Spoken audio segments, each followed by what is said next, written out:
first of all, I would like to thanks to my biointerest teachers, my parents.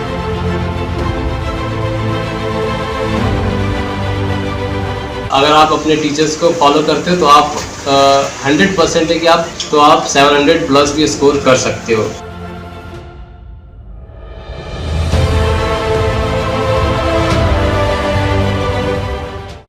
Hello everyone, myself Mahesh Sharma. I am from Griddy, Jharkhand, and my NEET 2023 score is 607 with All India rank of 24,968. This was my third attempt, and first of all I would like to thanks to my biointerest teachers, my parents, and my special thanks to my big brother. And so today I will be sharing my preparation strategy, or simply you can say my timetable during my preparation of entire year. So today I will be sharing my timetable. So first of all I will start from Monday to Friday timetable. Okay?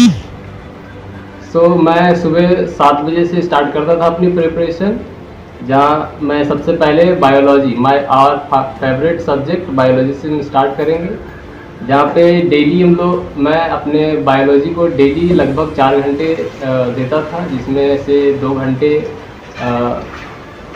Lectures को daily देखना, उसके बाद फिर अगले next 2 hours में DPS को solve करना, daily notes को पढ़ना, फिर और सबसे ज़्यादा इम्पॉर्टेंट है जो डीपीएस को लगाना, टीवाईक्यू प्रीवियस ईयर क्वेश्चंस को सॉल्व करना।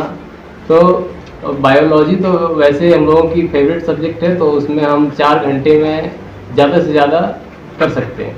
तो बायोलॉजी में 4 घंटे मैक्सिमम बहुत ही अच्छा है। उसके बाद ये 7 से 4 घंटे लगभग 11-12 बजे तक मैं बायोलॉजी में पढ़ता था। उसके बाद फिर केमिस्ट्री का लेक्चर्स आते हैं। केमिस्ट्री में हम लगभग मैं 5 घंटे दिया करता था, और 5 घंटे में 2 से 3 घंटे लगभग लेक्चर्स को डेली देखना, और अगले 2 घंटे मैं डेली डीपीएस को सॉल्व करता था। फिर एनसीईआरटी मस्ट रीडिंग है बुक्स। हमें पता है कि एनसीईआरटी नीट प्रिपरेशन के लिए कितनी इम्पॉर्टेंट है, तो एनसीईआरटी को पढ़ना बहुत ही ज़रूरी है, और ख़ासकर केमिस्ट्री और बायोलॉजी में। जिसमें केमिस्ट्री में मैं बात कर रहा था कि 5 घंटे में लगभग 2 से 3 घंटे डेली लेक्चर्स को देखना, फिर नेक्स्ट 2 आवर्स में डीपीएस को सॉल्व करना, फिर पीवाईक्यू को सॉल्व करना, एंड एनसीईआरटी रीडिंग। ठीक है।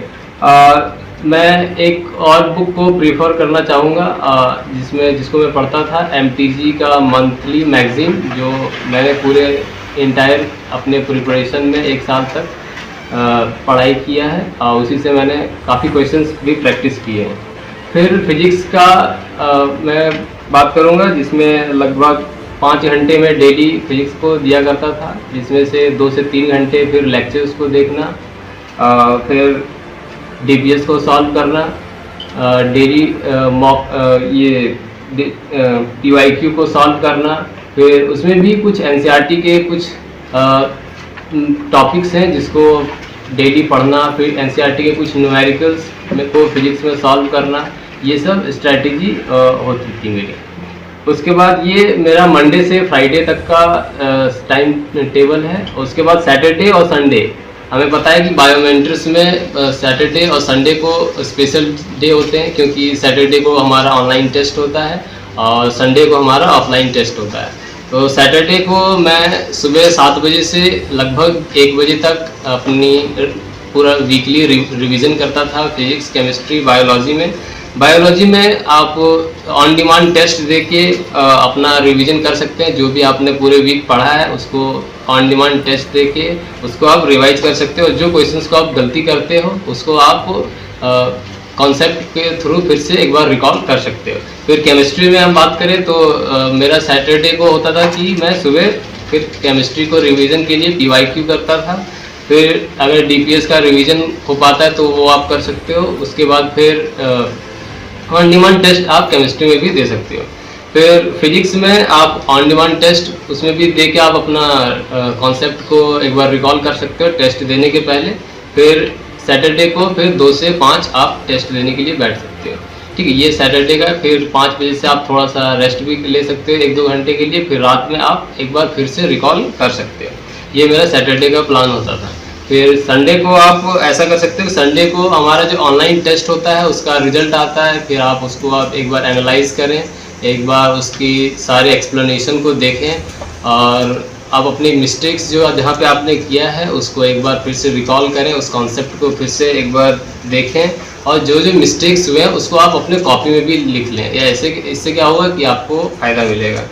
उसके बाद फिर आप संडे को हमारा वैसे भी बायोमेट्रिक्स पे ऑफलाइन टेस्ट होता है जिसको आप दे सकते हो, और उसको भी आप संडे को 2 से 5 ही अपने टेस्ट को दे सकते हैं। और उसमें एक इम्पॉर्टेंट जो है वो आप याद रखें कि उसमें आपको OMR को भी फिल करना है। उससे क्या होगा, आपकी प्रैक्टिस में सुधार आएगी, जिससे कि आप हेजिटेट नहीं करोगे आपके फाइनल एग्ज़ाम्स में। तो संडे को फिर आप 5 बजे तक आप 2 से 5 आप ऑफलाइन टेस्ट देने के बाद थोड़ा सा आप रेस्ट कर सकते हो। उसके बाद फिर आप रात में फिर से recalling and analysing your test, ये सब आप कर सकते हो। So this was my daily schedule and preparation strategy आप कह सकते हो इसको।